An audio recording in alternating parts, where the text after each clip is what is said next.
Aujourd'hui les gars, je vais vous montrer comment on fait pour paramétrer les barrières. Avec ceci, je vais vous aider à apprendre à comment utiliser. Il faut que je le trouve parce que même moi je galère à le trouver cet item. On va apprendre à utiliser. Les deux items sont importants. Cet item est très clairement utilisé pratiquement par BHE à chaque fois qu'ils font des maps. Bon, BHE, oui, c'est plus à la mode. Franchement, moi j'étais team BHE, hein, perso. Vous mettez dessus, c'est une barrière. In-game, tu peux pas te mettre dessus, tu peux pas rentrer dedans, t'es obligé de rester ici. Mais imaginons que tu veux faire une map BHE full dark et que t'es ennuyé par ça. Parce que tu veux faire les contours en joli, tu vois. Comme ils font BHE. Du coup, tu vas mettre la couleur que tu veux, ici. Moi, imaginons, je veux mettre nébuleuse rouge. Ça va donner cette couleur, tu vois, c'est plutôt sympa. Et puis après, vous voulez faire un petit carré. Moi, je vais mettre plutôt ciel étoilé, je préfère. Imaginons, je veux faire un truc 10 sur 10 carrés sur 10 carrés. Ça donne un petit cube sympathique. Voilà, comme ça. Du coup, imaginons, ça c'est mon cube de base et tout. Genre, je vais juste largeur de la barrière, je vais mettre 0. Voilà, du coup, ça a donné un truc un peu comme ça. Et imaginons, ça c'est votre sol, hein. Du coup, là, je vous ai déjà appris comment on fait des couleurs. Et ça a bloqué les trucs. Mais imaginons, tu as envie que quand tu tombes dedans, ça te TP à une faille.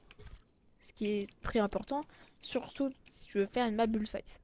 Tu vas mettre une faille que tu vas prendre. Imaginons, je vais la mettre ici. Toi, tu vas la mettre dessus tes escaliers. Tu vas paramétrer ceci. Non. Puis, tu vas prendre du coup l'appareil d'altération. C'est important. Tu vas le combo à la barrière ici. Tu vas mettre largeur de la zone. Ok, je me suis trompé de côté. Autant pour moi. Tu vas mettre 0, profondeur, normalement c'est censé être ça. Voilà. Du coup, tac, il faut que ça recouvre votre zone entière.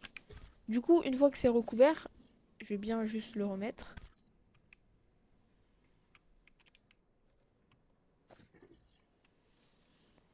Du coup, je la mets là.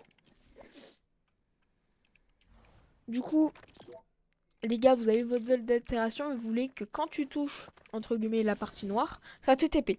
Bah du coup, tu vas mettre cette petite zone ici, que tu vas mettre à la hauteur de ton sol. Bon, imaginons c'est un sol, hein, parce que après il faut faire la même chose, mais sur le sol. Bon, c'est aussi simple que ça, il faut juste paramétrer ça pour que ça soit sur le sol. Faut mettre affecte les joueurs, tout. Faut pas qu'il y a de coups en construction, faut pas, vous mettez tout ça à non. Vous êtes même pas obligé de le mettre, hein. Moi je le mets juste parce que c'est le délire. Et quand tu as fait ça, tu vas faire quand par exemple, si tu veux qu'il y ait un joueur qui rentre, à l'entrée d'un joueur dans la zone, je sélectionne l'appareil faille, alias téléporteur, et je vais faire téléporter. Rien de plus simple que ça, c'est vraiment ultra easy. Je vais juste reprendre ceci, qui est vachement important pour mes tutos. Du coup, voilà, imaginons, hein, toi tu mettras la hauteur selon le sol, mais du coup, imaginons je lance. Normalement, in-game, je peux pas voir la barrière verte. Ah, mince, je l'ai pas paramétré. Bon, tu le paramétras pour que ça soit invisible. Normalement, si tu vas dans les trois petits traits, il y a un truc non visible pour le joueur. Tu vas dedans, tu te fais TP par la faille, et c'est la fin du tuto, les gars. À la prochaine pour un nouveau tuto, les gars.